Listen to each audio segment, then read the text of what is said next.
یہ سین ہے.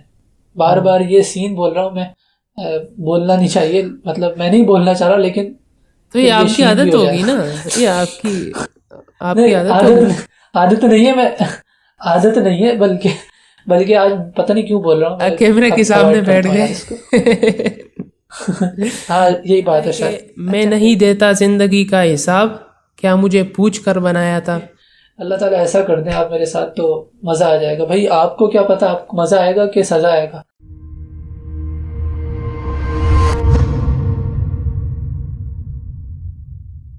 السلام علیکم and welcome everybody to the very first episode of deep talks with me Wahaj Ahmed and Muhammad Arsalan.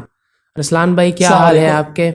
وعلیکم السلام. وعلیکم السلام. بالکل زبردست, اللہ کا شکر. اور واج بھائی بات کریں, آپ کیا کہیں گے اچھا آج کے نئے شو میں؟ ارسلان بھائی, کل رات جب میں سو رہا تھا نا, تو یہی ذہن میں اس ڈیپ ٹاکس کے پہلے ایپیسوڈ کے بارے میں ہی بات چل رہی تھی. تو میرے ساتھ یہی ہوتا ہے جب میں پلاننگ کر لوں کہ کل میں نے یہ کام کرنا ہے, اور اس کی تھوڑی سی پیج پہ میں لکھ دوں کہ یہ ہوگا پہلے, پھر بعد میں یہ ہوگا, پھر یہ ہوگا, تو میرے ساتھ دو کام ہوتے ہیں. سب سے پہلے مجھے نیند نہیں آتی اس رات تک, 2 گھنٹے مجھے لگ جاتے ہیں سونے میں, تقریباً 2 گھنٹے لگتے ہیں. اور پھر رات کو جب میں سو رہا ہوتا ہوں تو نیند میں مجھے بار بار یہ خیالات آتے ہیں یا خواب آتے ہیں کہ میں نہیں اٹھا کل جو میں نے صبح کام کرنا ہے اس کے لیے. اور مطلب اگر 6 بجے صبح کے میں نے وہ کام کرنا ہے نا, تو میں اٹھ رہا ہوں 9 بجے, اور بار بار بھی میں نیند میں اٹھ رہا ہوں کہ چلو وہ کام میں نے نہیں کیا, وہ کام نہیں کیا. تو آپ کے ساتھ یہ ہوتا ہے, اور یہ سلسلہ کیا ہے یہ؟ بھائی میرے ساتھ تو ایسا ہوتا ہے کہ میں پھر پوری رات نہیں سوتا, جیسے آج نہیں سویا میں, تو اچھا پھر میرے ساتھ تو یہ ڈبل ہوتا ہے. تو اب میں کیا کہانی سناؤں آپ سے, آپ کا یہ والا جو معاملہ ہے اس کو آپ ڈبل ٹرپل کر لیں. یہ تجسس سے ہوتا ہے نا, بندہ وہ تھوڑا کیوریس ہوتا ہے کہ کیا ہوگا کیا ہوگا کیا ہوگا. بالکل ایسا ہی ہے. اور اصل میں میری یا آپ کی جو سوچ ہے نا وہ بہت زیادہ تھنکنگ والی ہے. ہمارا کام ہی ایسا ہے کہ ہم معاملات کی ڈیپتھ میں جا کے اور اس طرح سے سوچتے ہیں. تو پھر جب بھی کوئی نئی چیز کرنے والے ہوتے ہیں تو اس کے بارے میں پھر ہم اتنے ایکسائٹیڈ ہوتے ہیں کہ بہت سوچتے ہیں کہ کیا کریں گے, کیسے کریں گے, اور کہیں مس نہ ہو جائے اس کو, تو پھر ہم رات کو جاگتے ہیں یا ہمیں نیند نہیں آتی, یا ڈر لگتا ہے سونے میں کہ صبح اٹھے نا. تو یہ بات ہے. ہاں جی ارسلان بھائی, جان ایلیا کا ایک شعر ہے, میں یہ سنانا چاہوں گا, پھر ہم فارملی مطلب ہم اپنی بات کو پھر آگے بڑھائیں گے. جان ایلیا کہتا ہے کہ میں نہیں دیتا زندگی کا حساب, کیا مجھے پوچھ کر بنایا تھا. جان ایلیا بڑے زبردست شاعر تھے دنیا کے لحاظ سے, تو بات بالکل صحیح کی انہوں نے. لیکن ان کی بہت ساری باتوں سے اختلاف بھی کیا جا سکتا ہے, مطلب بلا وجہ کی مایوسیاں پھیلاتے ہیں. لیکن شعر کی مناسبت سے دیکھا جائے تو, بات کی مناسبت سے دیکھا جائے تو شعر اچھا ہے, یہ بالکل بیٹھتا ہے اس پر. صحیح نہیں, وہ بات ہے. یہ بڑی زبردست ایک آرگومنٹ بنا کے پیش کرتے ہیں, اور پھر لوگ اسی آرگومنٹ کے پیچھے چھپ کے نا اپنی زندگی گزارتے ہیں. جیسے کہ لوگ کہتے ہیں کہ اللہ نے مجھے پوچھ کر نہیں بنایا گیا تھا, تو اب میری مرضی جو بھی میں کروں, میں کیوں حساب دوں اس زندگی کا. تو یہ تو لوگ پھر بہانہ کرتے ہیں, اور پھر وہ جو چاہتے ہیں کرتے ہیں. تو اسلامک پیراڈائم سے کچھ ہے آپ کے ذہن میں جس کا جواب دیا جا سکے؟ اصل میں اللہ تعالیٰ نے جو ہے نا ہم سے پوچھ کے ہی ہمیں ایک طریقے سے بھیجا تھا. اگر ہم مطالعہ کریں قرآن کا تو قرآن میں بھی ذکر ہے اس بات کا کہ اللہ تعالیٰ نے ہمیں, جو ہماری یہ موجودہ زندگی ہے, اس سے پہلے بھی اللہ تعالیٰ نے ہمیں پیدا کیا تھا, اور سب انسانوں کو پیدا کیا تھا, اور ہم سے شہادت لی تھی کہ جب میں تمہیں دنیا میں بھیجوں گا تو تم وہاں جا کے میری عبادت کرو گے اور صحیح راستے پر چلو گے. تو سب نے یہی کہا تھا کہ ہاں ہم کریں گے. لیکن یہاں پر آ کے بہت سارے لوگ نہیں چل پاتے. ہم جیسے لوگ اللہ تعالیٰ میں توفیق تھے کہ ہم سیدھے راستے پر چلیں. تو جان ایلیا صاحب مطلب کوئی اسلامی یا کوئی نظریاتی قسم کے شاعر نہیں ہیں. ہاں جذباتی اور اس طرح کے اشعار انہوں نے کہے ہیں جو بہت دل کو اچھے محسوس ہوتے ہیں. تو شاعری اور اس طرح کی جو چیزیں ہوتی ہیں, انسان کے اپنے جذبات ہوتے ہیں, ان کو کوئی وہ نہیں سمجھنا چاہیے کہ یار اس کو میں فالو کروں گا. فالو کرنے کے لیے آپ کے پاس قرآن ہے, حدیث ہے, اچھے لوگ ہیں, اور ایسے لوگ ہیں جو واقعی میں کچھ عقل کی بنیاد پہ یا پھر کسی کیا کہتے ہیں تعقل کی بنیاد پر صحیح بات کرتے ہیں. تو شاعری جو ہوتی ہے وہ ایک جذباتی کیفیت کو وہ کرنے کے لیے ہوتی ہے کہ اپنے جذبات کو تسکین پہنچانے کے لیے، نہ کہ اپنی زندگی میں اس شاعری سے کوئی بندہ لے کوئی مقصد۔ ہاں کچھ شاعر ایسے ہوتے ہیں جو بڑی بات کرتے ہیں، جیسے اقبال ہیں اور مطلب اور جیسے رومی ہیں، تو یہ جو شاعر گزرے یہ تاریخ میں کم ہی گزرے ہیں کہ جنہوں نے کوئی مطلب کی بات کہی ہے۔ کیا کہتے ہیں آپ؟ بالکل ایسا ہی ہے، ان کی پھر زندگی ہمارے لیے نمونہ ہے نا، ان کی زندگی کو اگر ہم دیکھیں تو انہوں نے کیا زندگی گزاری ہے۔ اور ہمارے ہاں ایک المیہ یہ ہے نا ارسلان بھائی، کسی نے 2 لائن کہہ دیے تو مطلب اس سے شعر بن رہا ہے نا، تو ہم اسے بڑا بندہ مان لیتے ہیں، بڑا بندہ مان کر تصور لے کر کے چلتے ہیں کہ یہ کوئی بڑا بندہ ہے، اس نے شعر بنا دیا نا۔ تو آپ نے صحیح بات کی کہ اس میں ہی جذبات انوالو ہوتے ہیں، اور ہر شعر بڑا شعر نہیں ہوتا، اور ہر شعر بامقصد شعر نہیں ہوتا۔ اور دوسری بات یہ جو آپ نے بتایا نا کہ عالم ہر ارواح میں وہ ہم سے یہ وعدہ لیا گیا تھا کہ میں ہی آپ کا رب ہوں، تو ہم نے پھر بتایا بھی تھا، تو ہم تو وہ بھول چکے ہیں کیونکہ ہمارے اعمال ہی ایسے ہیں نا۔ حضرت علی رضی اللہ عنہ کے حوالے سے بتایا جاتا ہے کہ وہ کہتے تھے کہ مجھے وہ دن یاد ہے، وہ وہاں تک پہنچ گئے تھے کہ مجھے یاد ہے جب میں نے وعدہ کیا تھا اللہ سے کہ ہاں آپ ہی میرے رب ہو۔ واللہ عالم، آپ نے بالکل کسی صحیح جگہ سے سنا ہوگا، لیکن اس کی ایک اگر ہم دلیل کی بات کریں نا تو آپ نے نوٹ کیا ہوگا کہ جب ہمارے پر کوئی مصیبت یا مشکل آتی ہے نا تو ہمیں اللہ تعالیٰ یاد آتے ہیں۔ ہمیں اللہ تعالیٰ کیوں یاد آتے ہیں مشکل میں؟ کیونکہ وہی ہمارے نفس کے اندر ہے یہ بات بیٹھی ہوئی ہے کہ جب کوئی مشکل ہوگی تو پھر ایک ہی ذات ہے جو ہمارا فائدہ، جو ہمارا ساتھ دے گی یا جس کے پاس ہم جا سکتے ہیں۔ تو اگر ایسا نہیں ہوتا تو پھر ہمیں اللہ تعالیٰ یاد نہیں آتے۔ تو یہ بات ہے۔ اس میں عابد علی صاحب ہیں، سلمان صاحب کے استاد یا سلمان صاحب کے ساتھی ہوتے ہیں، تو انہوں نے یہ بات کہی تھی، ان کی ایک ورکشاپ تھی، غالباً آپ بھی تھے اس میں واج بھائی، جو پیرنٹنگ کے حوالے سے آن لائن ہوئی تھی، یاد ہے آپ کو؟ جی جی جی، میں نے یہ سلمان صاحب سے سنا ہے۔ صحیح یہ حضرت علی والی بات؟ جی جی، واہ بھائی واہ، پھر اس بات میں بہت حد تک صداقت ہو سکتی ہے۔ جی کوئی میں اور نے بات؟ وہ پیراڈائمز آف مینٹورنگ کورس تھا یا اس سے میں نے سنی، لیکن کہیں بھی سنی ہے اور بات ہے سلمان صاحب کے منہ سے، کیونکہ مجھے ان کے الفاظ یاد ہے۔ اچھا بات ہے میرے پاس ایک چھوٹی سی کہانی ہے، وہ بھی آپ کی پیش خدمت کر دوں۔ آواز آ رہی ہے نا اب تک؟ بالکل کلیئر آ رہی ہے۔ کہانی یہ ہے کہ ایک چھوٹا سا بچہ ہوتا ہے جو 8ویں جماعت تک بڑے دل لگا کے پڑھتا ہے، بہت اچھے سے پڑھتا ہے، اور اس حد تک پڑھتا ہے کہ کبھی کبھار رات کو سوتا نہیں ہے لیکن پڑھتا رہتا ہے۔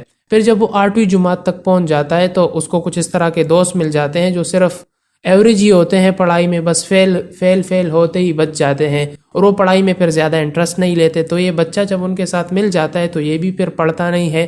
اب 8 جماعت سے لے کے 8ویں جماعت سے لے کے یونیورسٹی تک اس کے اسی طرح کے دوست بنتے گئے، کالج میں اس کے بھی اسی طرح کے دوست بنتے گئے، پھر یونیورسٹی میں بھی۔ اب یونیورسٹی میں آگے اس کو یہ احساس ہو گیا ہے کہ نہیں یار مجھے پڑھنا چاہیے، یہ میں کیا کر رہا ہوں، میں اپنی زندگی برباد کر رہا ہوں۔ تو اس نے جب ریلائز کیا ہے، جب سوچا ہے، تو یہ کہتا ہے کہ جو میرے دوست ہیں نا، جو میری سراؤنڈنگ ہے یہ بری ہے، میری صحبت بری ہے، اس کی وجہ سے میرا جو وہ پورا پڑھائی کا روٹین تھا وہ پورا خراب ہو گیا ہے، اور اب مجھے پڑھنا چاہیے۔ اب یونیورسٹی میں اس کے ارسلان بھائی 2-3 ہی صرف دوست ہیں، لیکن وہ نیگیٹو کیٹیگری میں آتے ہیں ذرا، مطلب جو پڑھائی نہیں کرتے، جو بالکل ایوریج ہی چلتے ہیں۔ تو وہ اس دوستوں کو چھوڑ بھی نہیں سکتا اور وہ چاہتا ہے کہ پڑھے۔ تو اب اس پورے سینیریو کو مد نظر رکھ کے آپ کیا کہو گے اس بندے کو؟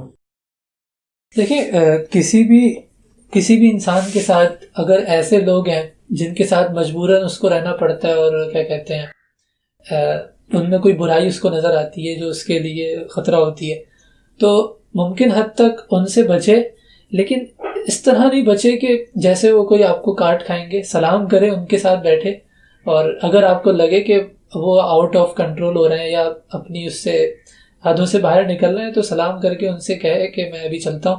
تو اسی طرح سے، اور پڑھائی کی جہاں تک بات ہے تو پڑھنا چاہیے، کیوں نہیں پڑھنا چاہیے، اس میں تو کوئی ایسی بات نہیں ہے۔ مطلب میں تو کہوں گا بھائی انفرادی ذمہ داری لے لو اپنی زندگی کی ذرا، اور سیلف کنٹرول۔ ارسلان میں ایک بات یہ ہے نا، مجھ سے اکثر مطلب دوست سوال پوچھ لیتے ہیں، تو ان کے سوال کو دیکھ کے مجھے لگتا ہے کہ یہ مجھ سے یہ امید لگا کے بیٹھے ہیں کہ وہ آج پتہ نہیں کوئی اتنا فلسفی جواب دے گا، اور پھر ہاں ہم اس کو فالو کریں گے. تو اس طرح نہیں ہوتا ہر دفعہ نا, آسان سے جوابات ہوتے. اصل میں نا کیا کہتے ہیں آج کل میڈیا کا دور ہے اور میڈیا اتنے کیا کہتے ہیں مختلف لوگ سیلیبریٹی بنتے ہیں. کوئی مشہور ہو جاتا ہے, کوئی بہت زیادہ جس کے سبسکرائبرز ہو جاتے ہیں, یا پھر فیس بک پر بہت زیادہ لوگوں کی ویڈیوز وائرل ہو جاتی ہیں, ٹی وی میں بڑے بڑے اینکرز آتے ہیں. تو ان کو نا جو عوام ہوتی ہے جو میڈیا پہ نہیں ہوتی وہ سمجھتی ہے کہ یہ بڑے عجیب و غریب نمونے ہیں, یا پھر ان کے پاس کوئی خزانہ ہے علم کا, یا پھر یہ کوئی بہت ہی اسپیشل قسم کے بندے ہیں, ہر مسئلے کا حل ان کے پاس ہوگا, اور ان سے جو بھی بات کریں گے یہ کوئی بڑی اعلیٰ قسم کی چیز لا کے سامنے رکھیں گے. تو ایسا نہیں ہے, وہ بھی عام انسان ہوتے ہیں. اور اصل میں آپ کی زندگی کے مشکلات کا جو حل آپ کے پاس ہے نا, وہ کسی اور کے پاس نہیں ہے. آپ کو کوئی بندہ صرف بات بتا سکتا ہے, ہلکا پھلکا گائیڈ کر سکتا ہے. اصل میں آپ نے جو ہے نا اپنی زندگی کی مشکلات کو دیکھنا ہے اور ان کا تجزیہ کرنا ہے. اور پھر آپ کے ساتھ قریبی لوگ ہیں نا, جو کیا کہتے ہیں آپ کے جیسے والدین ہو گئے, آپ کے ایسے لوگ جن کے ساتھ آپ انٹریکٹ کرتے ہیں روزانہ کی بنیادوں پر, جیسے مسجد کے امام صاحب ہو گئے, یا پھر جیسے کوئی اسکول کے ایسے ٹیچر ہو گئے, یونیورسٹی کے ایسے ٹیچر ہو گئے جو مزاج کے اچھے ہیں, تو ان سے تعلق بنانے کی کوشش کریں. وہ جو آپ کو ایڈوائس دیں گے وہ اس لیے قابل عمل ہوگی کیونکہ ان کی ایڈوائس آپ کی زندگی کو دیکھتے ہوئے بنی ہوگی. آپ سے دور رہنے والا شخص اگر کوئی آپ کے بارے میں آپ کو کوئی ایڈوائس دیتا ہے تو وہ اپنی سوچ کے مطابق دیتا ہے, آپ کی زندگی کو اس نے دیکھا نہیں ہوتا صحیح سے. تو آپ ایسے بندے سے انسان کو مدد مانگنی چاہیے یا کوئی ایڈوائس مانگنی چاہیے جو اس کے قریب ہو. باقی میں یہ نہیں کہہ رہا کہ آپ کسی بڑے بندے سے یا کسی ایسے بندے سے جو دور ہے یا سوشل میڈیا پر وائرل ہے یا بہت اچھی باتیں کرتا ہے آپ اس سے بات نہیں کریں, آپ اس سے ایڈوائس نہیں مانگیں. میں ایسا نہیں کہہ رہا, آپ اس سے بھی مانگیں, لیکن اہمیت اس کی زیادہ ہوگی جو آپ کے قریب ہے. جیسے آپ کے والدین ہو گئے, آپ کے تایا ہو گئے, آپ کے کیا کہتے ہیں پھپھا ہو گئے, اور پھوپھیاں ہو گئیں, اور خالائیں ہو گئی. تو یہ جو لوگ ہوتے ہیں ان سے تعلق بنانا, خاندان والوں سے تعلق رکھنا, بڑے بھائی ہو گئے, بڑی بہنیں ہو گئی, تو ان کے ساتھ جو ہے نا ان کے ساتھ ڈسکشن کرنی چاہیے اپنی پرابلمس کی. اور یہ معاشرے کا المیہ ہے کہ ہمارے تعلقات ہی نہیں ہیں اپنوں کے ساتھ. یہ ہے بھائی آج بھائی سین ایسا ہی. اور یہ جن لوگوں کی آپ نے بات کی نا کہ ان کے ساتھ تعلق بنانا چاہیے, اگر دیکھا جائے تو یہی وہ لوگ ہیں جو ہماری خوشی میں, ہماری کامیابی میں سب سے زیادہ انٹرسٹڈ ہوتے ہیں. سب سے زیادہ وہی چاہتے ہیں کہ آپ اچھی زندگی گزارو, کامیاب زندگی گزارو, خوش زندگی گزارو. مطلب آپ کے ماں باپ کے علاوہ کون. بالکل صحیح کہہ رہا. میں ابھی ایک آرٹیکل لکھ رہا ہوں ماں باپ کی, کیا کہتے ہیں ماں باپ کے اوپر. اس میں میں نے کچھ بات اسی طرح کہی ہے کہ انسان جو کچھ بھی ہے نا آج, اگر جوان ہوا ہوں تو وہ اللہ تعالیٰ کے بعد والدین کی وجہ سے ہوں.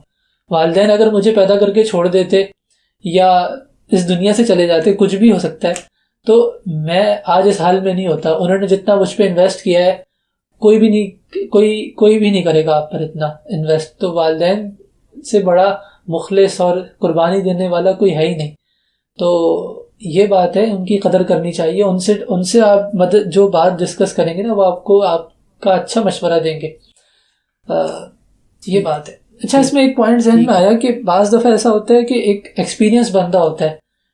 اب جیسے آپ نے پڑھائی کے حوالے سے کسی سے کوئی بات کرنی ہے, اب آپ کے والدین اگر زیادہ پڑھے لکھے نہیں ہیں تو پھر آپ کسی ایسے بندے سے ہی رابطہ کریں جو واقعی میں ایکسپیرینس ہے, اس کا علم رکھتا ہے, اس کا تجربہ رکھتا ہے, اور لیکن اس کو پورا مسئلہ بتائیں. ایسا نہیں ہے آپ نے مطلب ہلکا پھلکا مسئلہ بتا کے اس سے رائے مانگ رہے ہیں, اپنا پورا بیک گراؤنڈ بتائیں اسے, تو اس کے ساتھ بھی تعلق بنائیں. اس لیے ضروری ہے کہ علم والوں کے ساتھ تعلق بنانا بڑا ضروری ہے. اگر آپ کے والدین اتنے زیادہ علم والے نہیں ہیں, جو کہ ممکن ہو سکتا ہے, یہ بھی پاسبل ہے, تو علم والوں کو تلاش کریں اور ان کے ساتھ جڑیں. پھر یہ بڑا ضروری ہے. بالکل.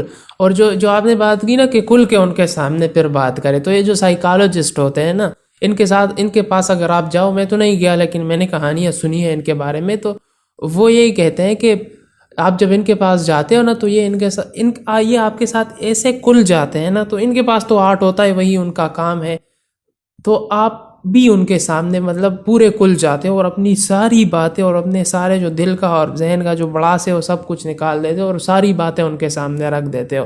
تو پھر آپ کو خود ہی ایک قسم سے پھر سلوشن بھی مل جاتا ہے، وہ آپ کو اس طریقے سے بات کرتے ہیں آپ سے۔ اصل میں دو طرح کی نفسیات کا علم ہے، ایک تو دوائیاں دے دیتے ہیں، اس کو تو میں نہیں مانتا، وہ بڑا مطلب صحیح نہیں ہوتا، وہ بہت، اس کو جہاں تک ہو سکے اوائڈ کرنا چاہیے۔ باتوں کے ذریعے سے جو سائیکو تھراپسٹ ہوتے ہیں، جو کاؤنسلرز ہوتے ہیں، وہ جو آپ نے بات کی نا، وہ لوگ ہوتے ہیں جو آپ سے بات کر کے آپ کی مسئلے کا حل نکالتے ہیں، تو یہ سین ہے۔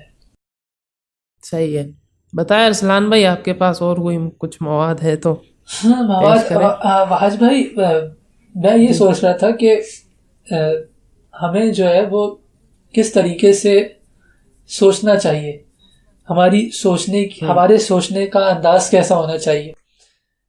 میرے ذہن میں ایک بات آ رہی تھی کہ ابھی میرے بات تھوڑی سی دھندلی ہو رہی ہے، شاید وہ پوائنٹ ادھر ادھر ہو گیا، لیکن ہمیں صحیح سے سوچنا بھی نہیں آتا، ہم غلط طریقے سے سوچتے ہیں۔ بعض دفعہ ہم یہ بھول جاتے ہیں کہ ہمیں پتہ تو ہوتا ہے کہ اللہ تعالیٰ ہیں اور وہ ہر چیز کو دیکھنے والے، ہر چیز کو چلانے والے، ہمارا خیال رکھنے والے، لیکن ہم جو ہے نا بعض دفعہ ہماری سوچ کسی انسان کی طرف ہو جاتی ہے کہ یار میں اس انسان کے ساتھ جڑ جاؤں گا نا تو میرے مسئلے حل ہو جائیں گے، میں یہ کام کر لوں گا نا تو میرے مسئلے حل ہو جائیں گے، یا پھر کیا کہتے ہیں میں بڑا یوٹیوبر بن جاؤں گا تو میرے مسئلے حل ہو جائیں گے، یا میں یوٹیوب پہ رہوں گا تو میری ویڈیوز وائرل ہوں گی تو میرے پاس پیسے آئیں گے۔ تو یہ چیز ایسی نہیں ہے، آپ کے ساتھ بعض دفعہ اللہ تعالیٰ امتحان لیتے ہیں، آپ کو نہیں دیتے، تو انسان کو ہر وقت یہ سوچنا چاہیے کہ جو بھی دے گا وہ اللہ تعالیٰ دے گا، اور کسی ایک جگہ پہ نا اپنے آپ کو پھنسانا نہیں چاہیے، قید نہیں کرنا چاہیے، مختلف چیزوں کو ٹرائی کرنا چاہیے، ہر چیز کے لیے دل کھولنا چاہیے۔ ایسا نہیں ہے کہ بندہ جو ہے وہ بالکل ایک چیز کے اوپر لگ جائے اور ایک قید ہو جائے ایک جگہ پہ کونے میں، ادھر ادھر نہیں جائے اور کچھ اور ٹرائی مت کرے۔ تو اس طریقے سے ہمیں جو ہے نا معاملات کو، زندگی کو بھی دیکھنا چاہیے، اور اپنے آپ کو اللہ تعالیٰ کی طرف منسوب کرنا چاہیے کہ وہ ہمارے معاملات کو دیکھ رہا ہے، نہ کہ ہم اپنی مرضی سے خود طے کریں کہ میں یہ معاملہ ایسا ہونا چاہیے، یہ معاملہ ایسا ہونا چاہیے، یہ میرے ساتھ ایسا ہو جائے یا وہ شخص مجھے مل جائے۔ مطلب شادی اگر انسان کو کرنی ہے اور اس کے دل میں کوئی خیال آ رہا ہے کہ فلانے کے ساتھ میری شادی ہو جائے تو میری زندگی بن جائے گی، تو ایسے نہیں سوچنا چاہیے، بلکہ اس کے لیے ایسے سوچنا چاہیے کہ اللہ جو میرے لیے بہتر ہے وہ آپ میرے لیے کریے۔ تو سب سے بہترین اس طریقے سے بنیادی انداز میں دعا مانگنی چاہیے۔ ہم دعائیں بھی ایسی مانگ رہے ہوتے ہیں، ڈائریکٹ کر رہے ہوتے ہیں اللہ کو کہ اللہ تعالیٰ ایسا کر دیں آپ میرے ساتھ تو مزہ آ جائے گا۔ بھائی آپ کو کیا پتا آپ کو مزہ آئے گا کہ سزا آئے گا، تو یہ بات ہے۔ ایسا ہی ہے ارسلان بھائی، میرے جتنے بھی دوست ہیں نا، جتنے بھی ہے اس وقت، اگر میں ان سب سے بات کروں نا تو اس وقت ایک ایسی حالت میں ہے جس میں وہ خوش نہیں ہے، اور ایک ایسی جگہ پہ یا ایسی حالت میں جانے کی تجسس رکھتے ہیں یا تمنا رکھتے ہیں یا خواہش رکھتے ہیں جہاں پہ پہنچ کے وہ خوش ہو جائیں گے۔ یہی آپ کی والی بات ہے نا کہ ہمارے پاس جو بھی ہے، اللہ تعالیٰ نے جو بھی دیا ہے نا، اس پر ہم خوش نہیں ہوتے، اور ایک ایسی چیز کی طرف مطلب ڈریم رکھتے ہیں ہم، یا گول رکھتے ہیں کہ اگر میں یہاں پہنچ گیا تو بس زندگی بن جائے گی۔ لیکن اگر ہم بڑوں کی زندگی کو اٹھا کے دیکھیں نا، یا جس طرح کے ڈریمز لوگ رکھتے ہیں کہ یہ مل جائے مجھے، یہ مل جائے، تو ان لوگوں کو جب وہ بھی ملا ہے نا تو تب بھی ان کی یہی حالت تھی ہے، جو اندر کی خلا ہوتی ہے نا وہ وہی برقرار تھی۔ اور پھر آگے کی جو اللہ تعالیٰ نے بھی بتایا نا کہ اگر ان کو ایک احد کا پہاڑ دے دے تو پھر یہ دوسرے کی تمنا رکھیں گے۔ تو اس کنٹیکس میں میں بات کر رہا ہوں، جو نیگیٹو خواہشات ہوتے ہیں نا ہمارے، بالکل، تو یہ وہ ہماری وہ خلا کو برتی نہیں ہے، اور پھر یہ ایسا کبھی نہیں ہوگا کہ اس راستے کو فالو کر کے ہمیں وہ زندگی مل جائے گی جو چاہتے ہیں ہم کہ بھائی زندگی بن جائے گی، تو ایسی زندگی کبھی بھی نہیں بنتی۔ بالکل، اپنی جو خواہشات ہیں ان کو نا غیر مادی زیادہ رکھنا چاہیے، یعنی کہ اگر انسان یہ سوچے کہ میں 10 لاکھ روپے کماؤں یا 1 لاکھ روپے کماؤں، تو یہ خواہش ہے اس کی، ہاں اگر اس کی یہ ضرورت ہے تو بالکل کمائے۔ اور اب اچھا، اگر ایک انسان ایسے سوچ رہا ہے کہ میں 1 لاکھ روپے کمانا چاہتا ہوں، تو اس کو وہ غیر مادی کیسے بنائے؟ وہ اس کو غیر مادی ایسے بنائے کہ وہ 1 لاکھ روپے کمانے کی کوشش کرے اس کے لیے تگودو کرے، لیکن اس کے سامنے بڑے مقصد ہوں کہ یار یہ 1,00,000 روپے کما کے میں اپنے والدین کے اوپر خرچ کروں گا، اپنے بہن بھائیوں پہ خرچ کروں گا، اپنے فلانے رشتہ دار کو دوں گا جو کہ زندگی میں جس کے ساتھ رزق کی کمی ہے. تو اس نیت کے ساتھ وہ پیسے زیادہ کمائے اور وہ پھر دوسروں پر خرچ کرے، نہ کہ یہ کہ بھائی میں کماؤں گا اور پھر مزے کروں گا. تو یہ جو ہے نا، یہ سوچ انسان کو بڑی نچلی سطح پر لے جاتی ہے. پھر وہ موٹیویشن بھی نہیں رہتی جس کو ہم مطلب کہنا چاہیے. جب آپ کسی اور کے لیے قربانی کے جذبے سے کوئی کام کرتے ہیں اور مطلب آپ بڑھ کر کرتے ہیں، آپ کوئی کام، آپ پیسے اس لیے کماتے ہیں تاکہ آپ اپنوں پر اور صحیح جگہ پر اس کو کسی بڑے مقصد میں خرچ کریں گے، تو پھر آپ کو کمانے کی جو آپ کی موٹیویشن ہوتی ہے وہ زیادہ ہوتی ہے، اور اس میں پھر اللہ تعالیٰ بھی آپ کا ساتھ دیتے ہیں یقیناً. کیونکہ ظاہر سی بات ہے اللہ تعالیٰ دیکھتے ہیں کہ میرا بندہ جو ہے وہ مطلب اپنے لیے نہیں بلکہ دوسروں کا سوچ رہا ہے، تو اس کے لیے اسباب پیدا کرتے ہیں. تو یہ چیز ہے، اس طریقے سے انسان کو جو ہے نا اپنے معاملات کو، اپنی خواہشات کو دیکھنا چاہیے اور ضرورتوں کو محدود رکھنا چاہیے اپنی. مطلب ہماری خواہشات اور ضرورت میں آپ نے فرق کے بارے میں ایک مرتبہ مجھ سے پوچھا تھا ابھی حال ہی میں. اس میں ایک بات شاید میں کہنا بھول گیا کہ ہم ایسا کرتے ہیں کہ ہم اپنی ضروریات بڑھاتے رہتے ہیں اور ہماری جو خواہشات ہوتی ہیں وہ ضرورت کے اوپر لیبل لگ جاتا ہے کہ یار یہ تو میری ضرورت ہے. ضرورت کو کم سے کم رکھنا چاہیے تاکہ آپ کی خواہشات جو ہیں وہ ضرورتوں کا روپ نہ دھار لیں. تو یہ سین ہے. بار بار یہ سین بول رہا ہوں میں، بولنا نہیں چاہیے، مطلب میں نہیں بولنا چاہ رہا، لیکن تو یہ آپ کی عادت ہوگی نا، یہ آپ کی عادت نہیں ہے، میں عادت نہیں ہے بلکہ آج پتہ نہیں کیوں بول رہا ہوں، کیمرے کے سامنے بیٹھ گئے. ہاں یہی بات ہے شاید. اچھا، یہی بات ہے، بالکل ایسے. خواہش کے بارے میں کل میں سوچ رہا تھا نا، تو میرے ذہن میں ایک لائن آئی کہ اگر خواہش نیک ہو نا تو انسان کی وہ زندگی اور آخرت بنا دیتی ہے، لیکن اگر آپ کی جو خواہش ہے وہ بد ہو تو انسان کی زندگی اجڑ جاتی ہے اور آخرت اس کا بکھر جاتا ہے. تو بالکل. اور اپنی خواہشات کو نا، جو زندگی میں جو خواہشات پوری نہ ہونا، ان کا غم بنانے کے بجائے اس بات پر خوش ہو جانا چاہیے انسان کو کہ یہ انشاءاللہ اللہ نے چاہا ضرور اللہ مجھ پر رحم کرے گا، وہ آخرت میں اس سے بڑھ کر مجھے دے گا، تو یہ خواہش میری اللہ تعالیٰ آخرت میں پوری کرے گا. بس ارسلان بھائی بات یہ ہے نا کہ یہ باتیں جو ہے نا، بس یہ اللہ تعالیٰ ہماری عملی زندگی میں لے کے آئے. ہمارے ساتھ مسئلہ یہ ہے کہ میں خود اللہ کو مانتا ہوں، اللہ کے نبی کو مانتا ہوں، لیکن ان دونوں کی نہیں مانتا. اور جب عمل کے باری آتی ہے نا تو پھر ہم پیچھے رہ جاتے ہیں. اور یہی اللہ نے بتایا ہے نا کہ ایسا ہو سکتا ہے کہ جس کو تم اپنے لیے پسند کرتے ہو وہ تمہارے لیے اچھی نہ ہو، اور ایسا بھی ہو سکتا ہے جو تم مطلب جس کو تم ناپسند کرتے ہو اس میں تمہارے لیے خیر ہو.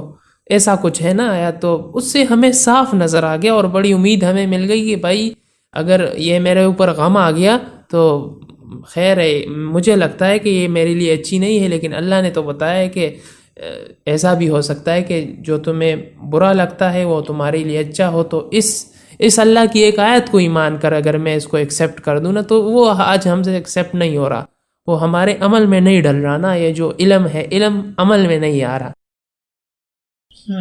اچھا، بالکل آپ نے درست بات کی، لیکن جب انسان کو یہ محسوس ہو کہ یار وہ ٹھیک نہیں ہے، تو یہ محسوس ہونا اچھی بات ہے.